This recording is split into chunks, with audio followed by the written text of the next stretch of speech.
ரெண்டு விஷயம் அல்லாஹ்வுடைய பாதுகாப்பு விஷயத்தை நான் சொல்றேன். ரெண்டு விஷயம் உங்க வாழ்க்கையில் இருந்துச்சுன்னா அல்லாஹ் உங்களை பாதுகாத்துக்கிட்டே இருப்பான். முக்கியமான அறிவுரையை எடுத்துக்கோங்க. இந்த ஒட்டுமொத்த இந்த அமர்வுகளையும் எனக்கும் உங்களுக்கும் நான் சொல்லக்கூடிய மிக முக்கியமான அறிவுரையில இது ஒண்ணு. ரெண்டு விஷயம் உங்க வாழ்க்கையில் இருந்துச்சுன்னா அல்லாஹ் உங்களை எல்லா இடத்துலையும் பாதுகாப்பான். ஒண்ணு, குர்ஆனை காலையிலையும் மாலையிலையும் ஓதுங்க. ஒரு பக்கமாவது 5 ஆயத்தாவது குர்ஆனை திறந்து, மொழியாக்கம் தெரியலனாலும் கூட பிரச்சனை இல்லை, குர்ஆனை திறந்து காலையில ஒரு 2 நிமிஷம் ஒதுக்கி ஒரு 5 ஆயத்தை ஓதுங்க.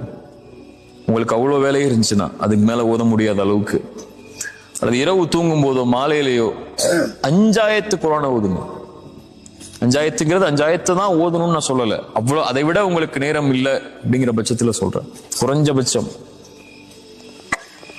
உங்களுக்கு தாய் தந்தை உயிரோடு இருந்தா ஒவ்வொரு நாளும் அவங்கள்ட்ட பேசுங்க கண்ணியமான முறையில. இந்த ரெண்டை நீங்க செஞ்சீங்கன்னா அல்லாஹ்வுடைய பாதுகாப்புல இருந்து நீங்க விலகவே மாட்டீங்க.